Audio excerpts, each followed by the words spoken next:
El contexto de este devocional es Génesis 30, 1 al 24.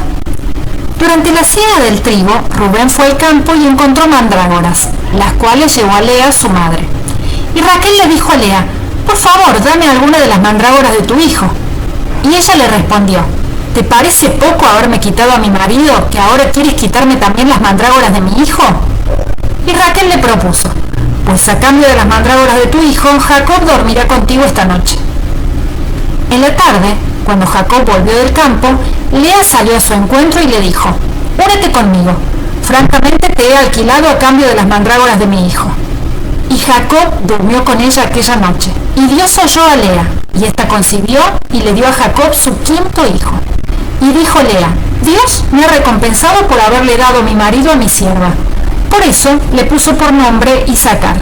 Génesis 30, 14 al 18. Rubén, el hijo mayor de Lea, había salido al campo y había traído algunas mandrágoras para su madre. La mandrágora era una raíz que en aquel tiempo se creía que ayudaba a las mujeres a ser más fértiles. Cuando Lea se dio cuenta de que tenía en sus manos el fruto afrodisíaco más preciado de la época, pensó en aprovecharlo para atraer a su marido y volver a tener hijos con él. Por su parte, cuando Raquel supo que su hermana tenía mandrágoras, pensó en comer algunas para aumentar sus posibilidades de concebir un hijo propio. Por ello, se acercó a Lea y le pidió que compartiera las mandrágoras con ella. En vez de simplemente contestar con un sí o con un no, Lea dejó que todo el resentimiento hacia su hermana saliera a la luz a través de una frase insultante: «Ya me quitaste a mi marido, ¿y ahora quieres quitarme las frutas que trajo mi hijo?». Génesis 30, 15. Raquel, que tiempo antes no se había sentido afectada por la dureza de la respuesta de Jacob cuando ella lo cuestionó por no darle hijos, ahora tampoco parecía darle demasiada importancia a las palabras hirientes de Lea. En vez de eso, se apresuró a hacer un trato con su hermana. A cambio de algunas de las mandrágoras que Rubén había traído del campo, ella le alquilaría a Jacob por una noche. Lea era fértil, pero no lograba que Jacob durmiera con ella. Raquel tenía a Jacob casi todas las noches, pero no lograba engendrar hijos. Por ese motivo, Lea aceptó la propuesta de su hermana y ambas realizaron un trueque que tenía como meta obtener el resultado que cada una de ellas esperaba. Lea compró una noche con su esposo y Raquel prefirió confiar en la superstición y la magia antes que en el Señor. Esa misma tarde, cuando Jacob volvió de trabajar, sin dar ningún tipo de rodeo, Lea le dijo que esa noche debía dormir con ella porque había hecho un trato con su hermana y había ganado el premio. Increíblemente, Jacob no se opuso.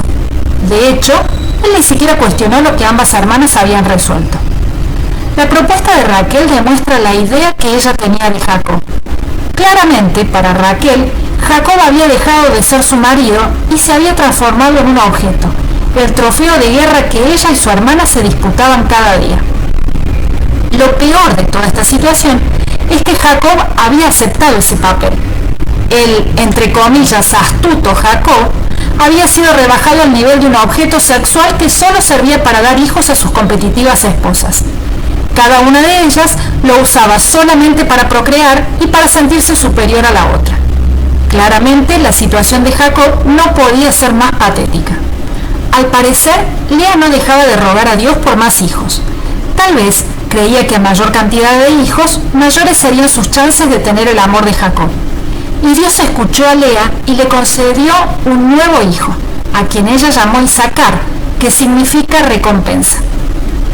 Lea interpretó erróneamente el motivo por el que Dios le había permitido tener este quinto hijo.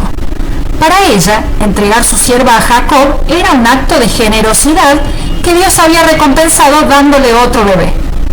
Pero ¿cómo podía Lea pensar que el Señor estaría de acuerdo con que Jacob tuviera relaciones sexuales con alguien que no era su esposa? ¿Cómo podría acaso Dios bendecir un acto que Él mismo condena en su palabra? Cuando Dios creó el matrimonio, estableció que éste debía estar formado por un solo hombre y por una sola mujer que se unen y juntos forman un solo ser y una nueva familia. Por eso, el hombre dejará a su padre y a su madre y se unirá a su mujer, y serán un solo ser.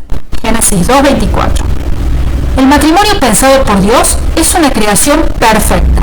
No obstante, El matrimonio formado por Jacob, Lea y Raquel distaba muchísimo de ser algo perfecto. Sin dudas, debe haber sido horrible vivir en una casa donde había dos esposas, donde una de ellas creía que la otra le había robado a su marido y donde, para peor, ambas eran hermanas. Más tarde, cuando el Señor dio a su pueblo su ley, estableció: no te casarás con la hermana de tu esposa, ni tendrás relaciones sexuales con ella mientras tu esposa viva, para no crear rivalidades entre ellas. Levítico 18:18. Como puedes ver, Jacob había hecho las cosas completamente al revés de la voluntad de Dios. Piénsalo. Cada vez que pensamos que nuestras ideas o nuestros planes son mejores que los de Dios, fallamos. Cada vez que dejamos de lado los mandatos del Señor para hacer las cosas a nuestra manera, lo único que traemos a nuestra vida es dolor, tristeza y amargura.